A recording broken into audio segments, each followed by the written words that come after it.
So hi everyone, welcome to How to Make It in Tech. My name is 𝗵𝗃𝗵𝗃𝗶. I am the digital marketing lead here at the Female Factor, and I have the honor to moderate this amazing panel today.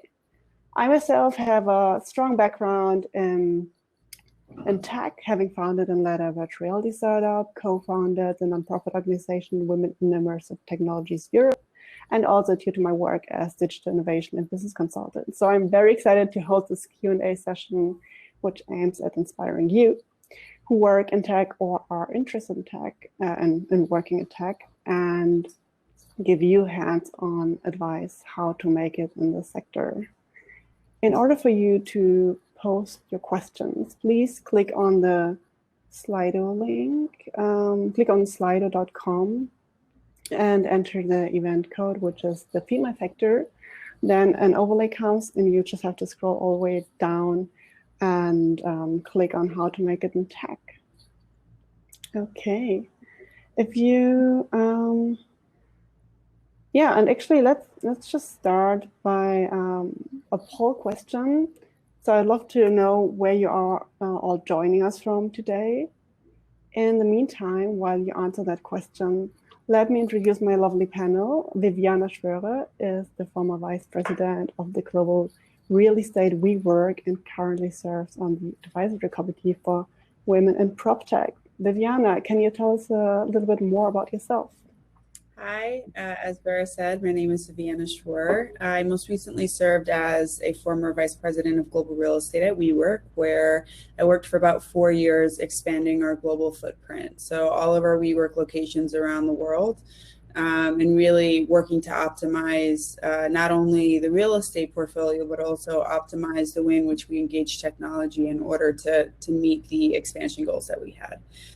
Prior to WeWork, I worked as general counsel for an electrical contracting company and supported and advised as an attorney of many clients in intellectual property, and those clients also included technology companies. And so I also serve on the advisory committee for the Women in Prop Tech, which is a global organization that seeks to inspire and help women thrive within the technology space. Amazing, cool, so exciting. Then we have Amber Warren, who's joining us from Ottawa, Canada today. She's the creative team lead at 𝗺𝗺𝗏, one of the top reviewed Shopify Plus experts. Amber, the stage is yours to introduce yourself. Yeah, for sure, thank you. Yeah, just one thing about being Canadian. Yes, I say a lot, but no, I don't live in an igloo. Just wanted to clear those things up. I've been in the marketing and design industry for over 8 years. Currently, I am a creative lead at 𝗺𝗺𝗏, like Vera said. We specialize in e-commerce and work with Shopify Plus stores. Over the last 5 years, we've really seen a disruption in the retail space and the retail industry, with big box stores closing and direct-to-consumer brands really taking the world by storm. It seems no category, being it fashion, food, health, is left undisrupted by these direct-to-consumer brands. And if you don't know what a direct-to-consumer brand is, a direct-to-consumer brand is a brand that actually cuts out the reseller or the retailer and goes directly to their consumer. So with that being said, you have to have a pretty authentic brand in order for someone to have their attention and to be a consumer to you. So the majority of clients that we work with are these direct-to-consumer brands who need to have a space online where they can sell and have a nice, easy, memorable experience through Shopify. So that's where we focus on.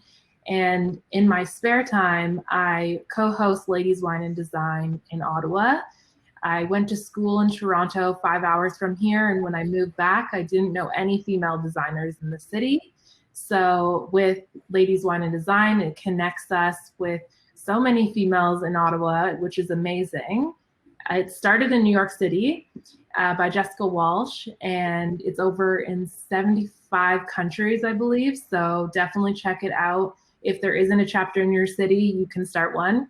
And what led me here today is a leader in Washington posted in our global Facebook group asking if anyone could speak at the Limitless conference or was interested. And so that's kind of what brought me here today, which is cool. Yay, so excited to have you on board. Cool. And then last but definitely not least, we have 𝗵𝗃𝗵𝗃𝗶𝗃, who is Director Banking at the Berlin-based fintech company 𝗵𝘃𝗃𝗃𝗃 Cash Payment Solutions. Pavlina, you know what it means to create your own way into the industry, don't you? Yeah, I do. Thank you for introducing. Hi, ladies. I'm very happy to have to talk with you today. So, 𝗵𝗃𝗵𝗃𝗃𝗃 studied economics here in Berlin University, and coming from a scientific family, I first wanted to study math. I couldn't imagine what to do with that, so I decided to take the business opportunity to study economics. But basically, I was brought back to kind of the scientific side of it, I would say. So during my master's, I already started to work at a bank, exploring like what does it mean to be in the financial industry. After my master's, I joined as a business consultant, mainly doing pricing and strategy, but it's a bit on implementation. And then I learned what an API is, what a core banking system is, how does a bank work, basically. Like it's all technology. You want to pay via Apple Pay, you use technology, right? So what is the core? And in the end, it brought me into the fintech world, where I'm working as a director banking for almost 1.5 years now. And what I'm doing is that I'm basically responsible for the cooperations with banks, meaning I'm doing development, I'm doing project management and account management, and within my also responsible to help the bank integrate our service, which is basically allowing end customers to deposit and withdraw cash at retail POS. So it sounds a bit old, but it is not, because we're kind of a very old-fashioned payment method. And I kind of through a bit towards and I'm very happy to talk to all of you how without any tech background I sneaked my way in. Yay, amazing. 3 incredible women joining us from 3 different countries on 2 different continents. Let's have a look at where our audience is joining us from.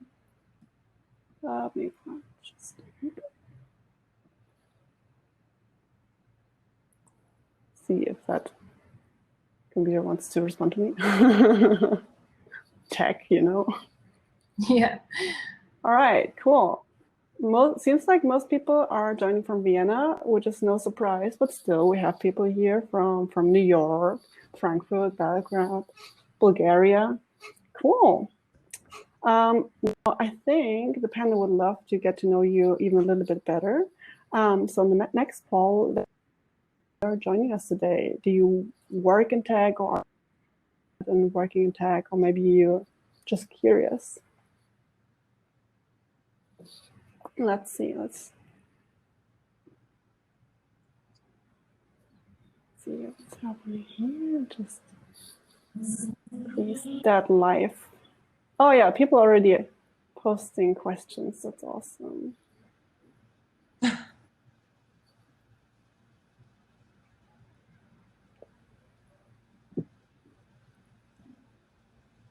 I work in the tech industry. Yay, cool.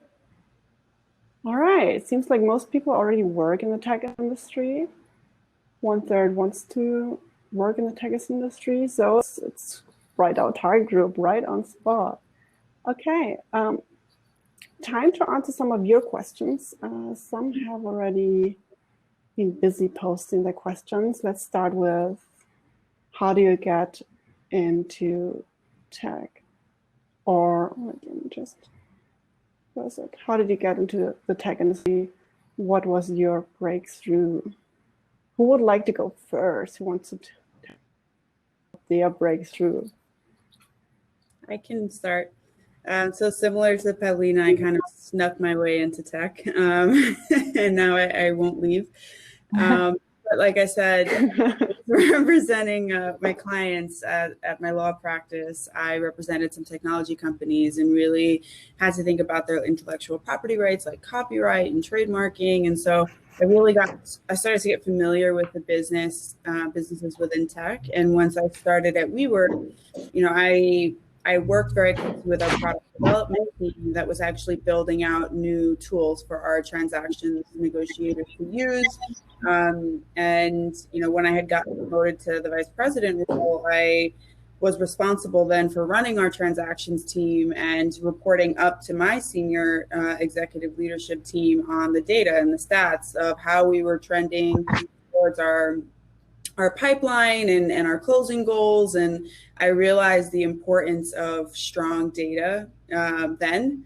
And so I worked very closely with our data insights teams and again with the product management teams to really understand how to build out, and of course I as a real estate stakeholder, but how to build out technology that could be functional for our transactions negotiators, but also, and because of it being functional, actually lead to accurate data that we could then build out into Tableau. And, we actually know the kind of numbers that we were reporting and know that they were accurate, not only to our, executive leadership team, but also to our shareholders. And so that really opened my eyes to the value of technology and all the work that it takes to build out a strong roadmap and actually check in and collaborate with stakeholders to ensure that you're building the technology that's actually needed. And so that opened my eyes again, and so I'm here to stay. Oh yeah, I mean, you all have very different backgrounds, so I'm sure for Amber, you completely different. Yeah, for me, correct me if I'm wrong. I remember I can date back to when I first heard of graphic design in general. Growing up, I actually wanted to be a lawyer. That was until grade 10 when I took grade 10 law, and I will never forget this. I had to do a brochure project, and I hand the brochure and I'm so excited to get my marks, and the teacher goes, have you ever considered graphic design? Because I had failed the knowledge part of it, but for the design part of it, I got an A+. So I didn't know what graphic design was. I was like, sure. So then since grade 10, have been just trucking down this path.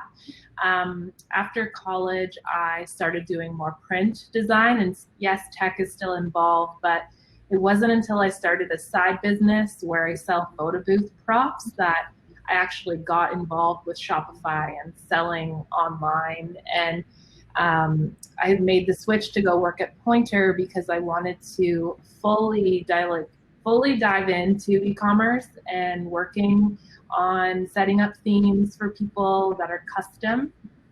And I think the entrepreneurship side of me, paired with being able to allow other entrepreneurs to build their platform on Shopify, really interested me. So I think I'll be here to stay in this industry for a while.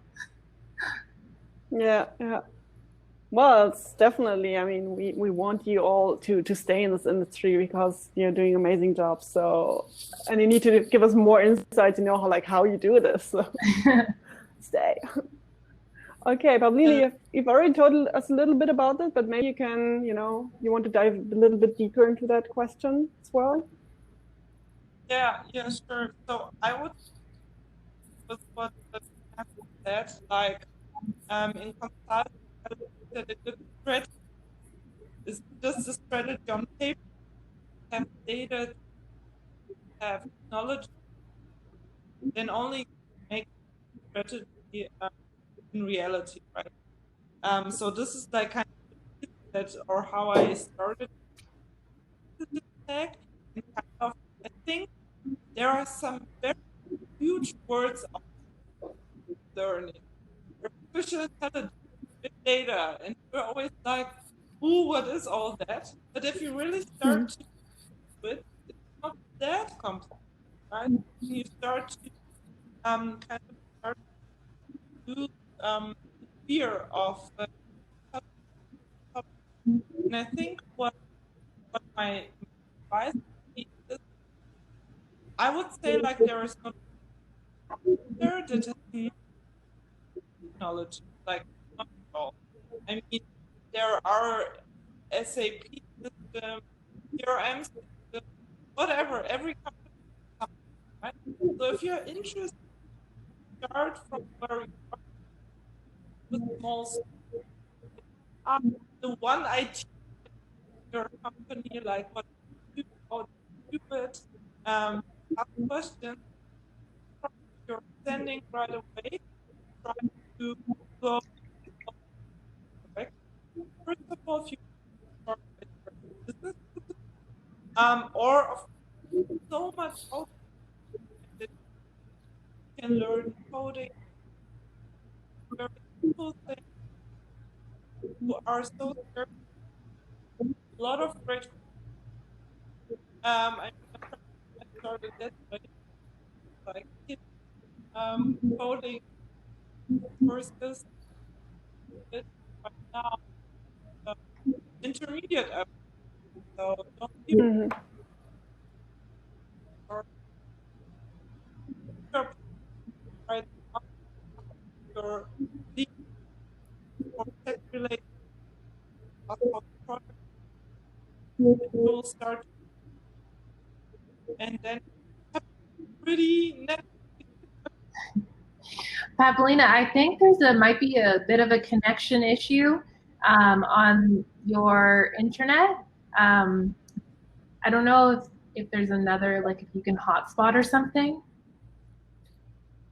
I will look for Okay, yeah, perfect. So I think, yeah, so what she said is basically that, you know, you can, what my takeaway from what you just said is that you can basically learn everything. And once you start digging deeper in a skill or a certain area, then it gets more naturally to you. So, which actually brings us to the next question asked by Hannah. Is it more important to have a broad knowledge of different skills and technologies, or focus on a few and develop those in more depth? So I think Pavlina has already given us really good insights on that. Like you can learn anything. So how do you think about that, Viviana, for example? Yeah, I think so. When I started, do you agree with that? I remember attending a summit or a workshop with our technology team, and I had to show them all of the tools that I was using to do my job.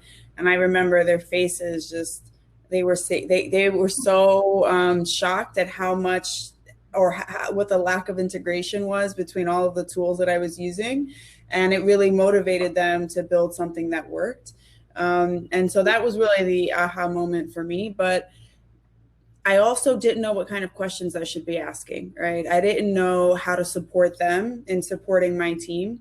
And so it depends on where you are in your journey. But for me, you know, as a newcomer, I really put in the effort to sit down with the engineers, even the engineers, and understood, you know, how they coded, or, you know, how they developed their product roadmap.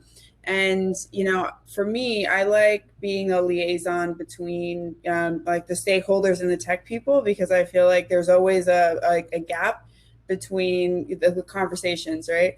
And so I went as deep as I possibly could from like a macro level, right? Like show me the basics of how to speak to you in a way that is beneficial. So for example, you know, the real estate team would say, well, we need an app to do this. And the tech team would say, but tell me what your pain point is, because you think you know what you need, but we just need you to, you know, explain to us what problem you're really trying to solve for. And oftentimes we'd find that the problem that the real estate team thought they were looking to solve for was not the problem that actually needed the technology solution. And so really sitting down with the tech team to understand, you know, how to identify pain points, and then how to check in on the product development roadmap. And then also knowing the tight timelines that they're up against and how much time it takes to actually build something out. you know, there was this expectation that they could build out a new feature upon request, you know, and in a few weeks. And in reality, you know, there's so many things that tie into being able to successfully deliver a feature, especially, you know, again, making sure that the features being requested tie into the roadmap. So I think the first step is to just ask questions, you know, ask questions and really understand how to better work with your technology team. And if you're in, so for example, there's something called Coursera. There are online like YouTube videos. I've really tried to get deep into this from the stakeholder side. I know I'll never be able to code, but I know I can definitely translate between the users and the tech teams of my company. And so I've, you know, been learning a lot about, you know, how to demo technology and what kind of, again, questions to ask that could really get you to weed out the good tech from the bad tech. Yeah, I like the point about asking questions. I don't think, I know it's like the cliche saying that there's no stupid question or no bad question. I feel like in the tech industry, I don't know about you two, that there are a lot of acronyms. And when I moved over to Shopify, they're like PDP page, like all these things. I'm like, I don't even know what that means. But now I know that it's a product detail page. But don't be afraid to break down those acronyms when people are being fancy about them. It's always okay to ask questions. Yeah, I think also communication is really key. Like if you don't know something, just ask. And like you all said, it's, you know, important to talk to people also on the open, isn't it? So yeah, really good feedback. Cool. I hope that we answered that question.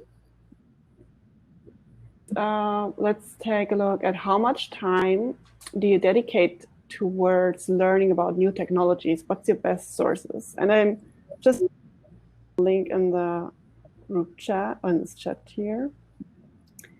While maybe Pavlina, you want to tell us your best sources and strategies to learning about new technologies? Yes, so hopefully if you can understand me due to the connection, which is strange. But I think I've tried out Coursera and Code Academy myself. So I think those are two amazing apps to start with. And in addition, I mean, very focused on the banking sector as well, or the financial industry. And there I just read a lot of newsletters, websites. So basically being interested in how to implement new APIs, what kind of technologies are used for it, and all of that. So maybe if you need like connection to what you currently are, just start from where you are and then try to get into the technical details of it.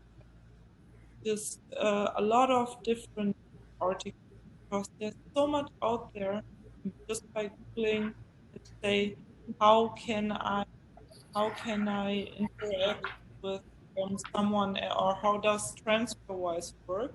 And I bet on the TransferWise website you'll find a lot of information, a lot of acronyms, and then you will start, and then you will become one step smarter. For sure. On the design side of things. Cool. What are the other things? Oh, sorry. Pardon? No, you go ahead. Okay, please. I was just going to say on the design side of things, I've recently switched to the design tool Figma. It's a free tool. They have a free plan. I highly recommend checking it out. And on their website, they have a ton of tutorials.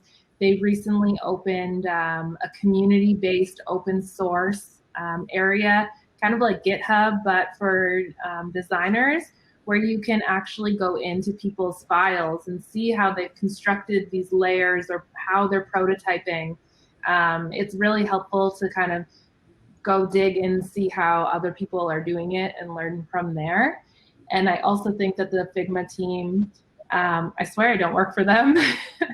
They go on Twitch a lot and you can just watch them work, and they show you kind of interactive tutorials that you can ask questions as they're doing it. I find very helpful.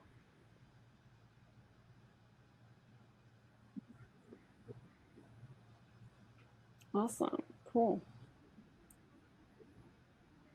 Brilliant. Maybe we can also talk a bit about what you're doing right now. Like maybe you can tell us about one of your latest achievements, and yeah, let's just like give us something, give us a story. Like So what is your latest something achievement? I've been really proud about and that I've been putting a lot of effort into is so a few people reach out to me pretty regularly asking for recommendations of female speakers for their conferences in tech. And it's always so frustrating. So the founder of Women in Prop Tech, who's an amazing woman, Nikki Greenberg, and I talked a lot about this and the fact that, you know, women just are not always given the visibility and exposure that they, you know, should have. And a question asking me to recommend, you know, a female speaker from the host of the conference was just mind-boggling to me because they know so many women in tech already.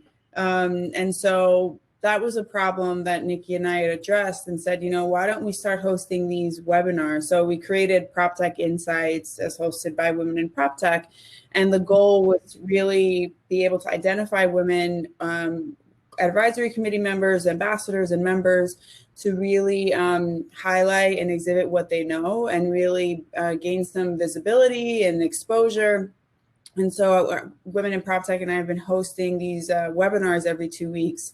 And, you know, they've been on Future of Office, New York Insights. We hosted Eastern European Insights last Thursday. We're hosting our India edition in 2 weeks. And so that actually ties into the other question about international career.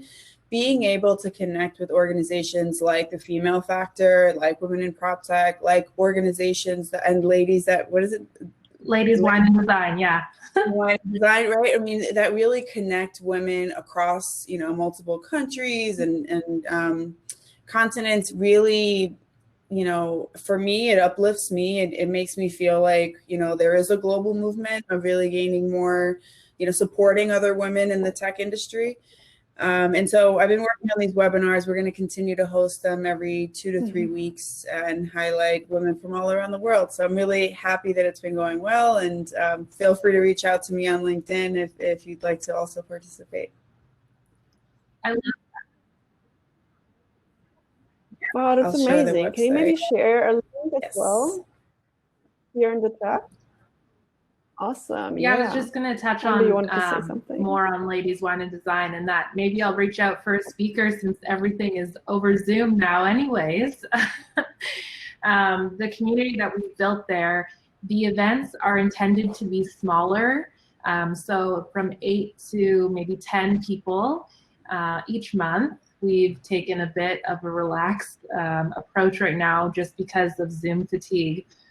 But what was I saying? Oh yeah, so what's nice is that we've also built a Slack community. So if there's only 7 people in that event, we have a way to make the conversation more. So in the Slack community, we have a jobs panel. So if a new job comes up, we share with our community of female designers and hopefully that they apply.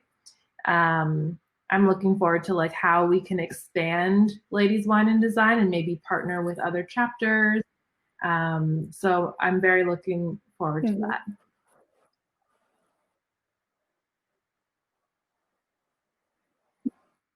Awesome, cool. Pavlina, do you want to share your latest achievement with us? I think the turned off my sound should be camera, better now. hopefully. Can you be better now? Okay. Yeah. Yeah, sure. So I won one of the biggest like German banks for our product, and I onboarded them by doing this project onboarding for almost 6 months now, and hopefully in a month they will go live with us. So I kind of would say like whole process from talking to them, getting them into the product, doing the business case, and now as well kind of accompanying the implementation. So here being the tech side, meaning backend implementation in the core banking system, front-end integration, the app, all of that. And yeah, I would say this is my biggest achievement in 𝗺𝗪 so far. But nonetheless, I am like really happy to connect as well with a lot of different people. And one question, what would be very interesting for me, as we have such an international panel here, is in Germany, I still have to be honest, I am one of the, so fintech is basically a merger of financials and technology. So both industries that are very man-dominated, right? I'm the only female there. So how is it in New York? How is it in Australia? Do you have the same situation? Like Canada.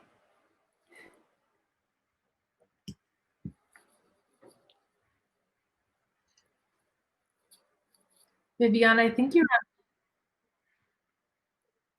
Viviana, I there think you you go. have Good question. just muted yourself, maybe? Welcome back.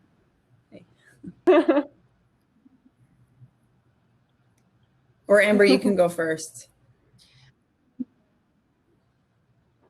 Well, I We think hear, there are, in Canada at yeah. least, where I have worked in a place where I was the only female designer, but now looking to that place, there are 4 female designers. So I definitely think it's not equal. I think there are more male designers and people in the tech industry 100% in Canada.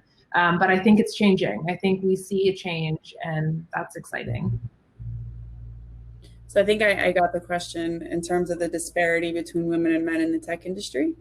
Yeah. Yeah. I mean, so real estate is predominantly Diversity. it's a male-dominated industry, and tech is also at the moment a male-dominated industry. But what I'm finding is that there is a pipeline, of really strong female candidates that will eventually be able to, in years take on more senior positions. I was actually speaking to a recruiter for WeWork when I was in Singapore with her, and she was saying that there aren't as many women at the senior level to really be able to fill in those spots as there are women who are coming in the pipeline now. And so I think it is a matter of change, but also, and this speaks to, I think, another question that I saw, how do we build female leaders in tech?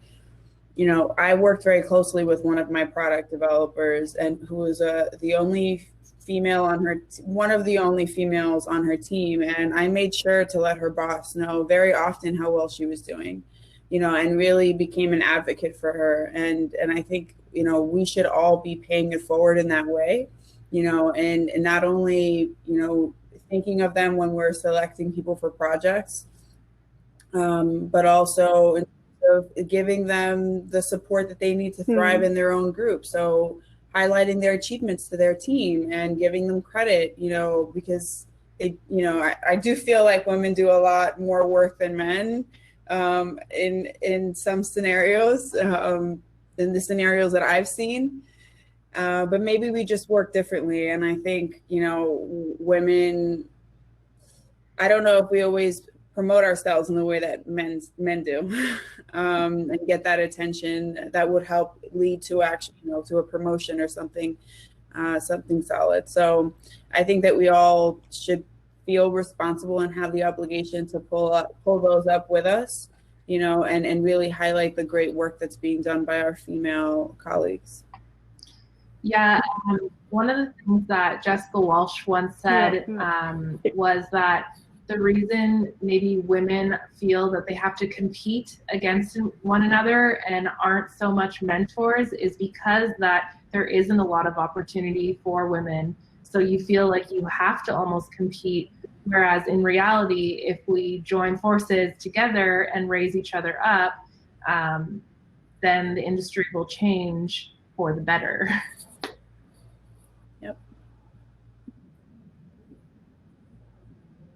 That's a really nice thought, yeah. I mean, Viviana, you've already kind of almost answered 2 questions. So maybe the others also want to tell a little bit more about how can we actually achieve that? Like how can you become a leader in tech, and how can we build female leaders in tech? Like what do they need to do, the audience, to get there, and how can we as mentors support them? Would be perseverance, just persistence. I know that I can be very positive and energetic most days, but I can also be very serious and driven. If one door isn't going to lead me to my goal, I'm going to find another one, or I'm going to build a hole to go to it, or swim somewhere. I don't know. I'm going to get there. So I think that persistence is key. And then also having curiosity and the willingness to try new things and an open mind. Those are all traits that are going to get you further in your career, for sure.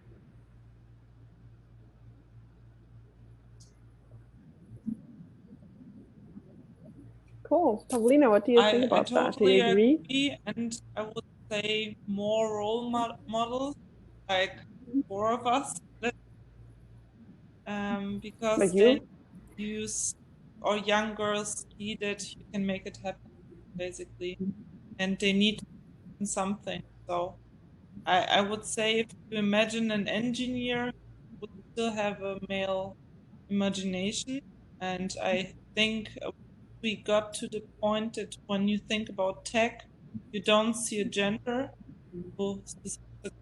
basically. Yeah. Which brings me to, to mention that, of course, with the Female Factor, we have this mentoring program which you can apply for as members. And, we've got amazing mentors like you guys who will really support you on your journey. And yeah, it's definitely worth checking out. I think Maris and Tanya have already mentioned it earlier in the keynote, the opening session, but you can also find out more about that on the website, of course. Before we end this session, I would love to know your, as the audience, key takeaway from this session. So please use Slido again and I just for your answer. We're going to have a look on mentoring and the importance of having different mentors. So I learned something called having a personal board of advisors, like for a company, as opposed to an individual. But as an individual, you should have your board of advisors. And I think there's a difference between mentorship and sponsorship.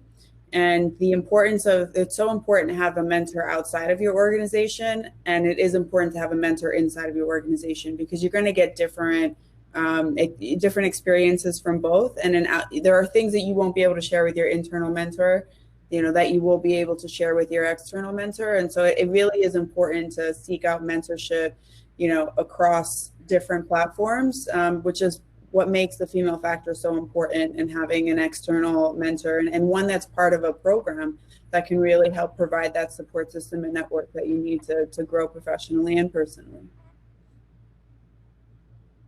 Yeah, I love that. Yeah.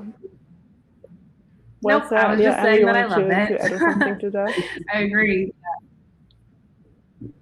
Yeah, I still have my mentors from when I first interned. I call them my design parents, and I always go to them for advice. So, yeah.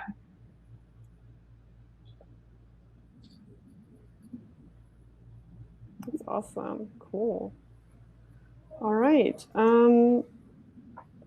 Any more tips on how to find your mentor? Yes. Do you actually have mentors? And they they're like I have my board of advisors that I check in with before I make big decisions professionally. And then I have my mentors that I kind of check in with every quarter, maybe.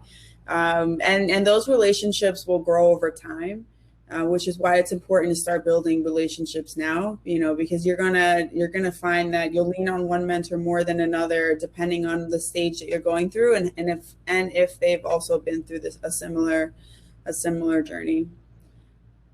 And I read 𝗵𝘃𝗃𝗍𝗄𝐿's mention that, she's had the worst experience with female colleagues in a male-dominated environment. And I think I also just want to highlight that I've encountered the same. And it's really, it can really crush you a bit, right? Because you feel like you're supposed to look out for each other. And to that, I would say, really try to find a mentor at your organization, a female mentor at your organization at a senior level that can help you navigate those kinds of experiences, because you, one, don't know where that relationship is going to lead to, especially when it comes to promotion, but just generally having that person who understands the internal corporate politics is really, really helpful when trying to figure out how to navigate, especially in a situation like that. Yeah, even having an alliance member or someone in your organization, so that when you are at that boardroom table and they do get talked over by someone, you can like highlight and be like, oh, sorry, what were you saying? After that person's being done and being interrupted. I think we can just help each other subtly in those ways. Yep.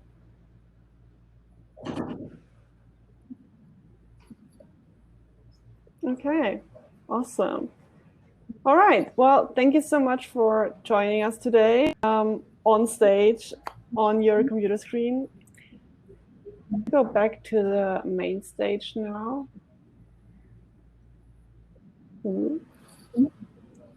Okay, yeah, because at the main stage there are now closing words from our co-founders, Maris and Tanya. So, and then we'll start happy hour. So thank you very much for joining us today. And yes, thank you see so you much. there. Bye.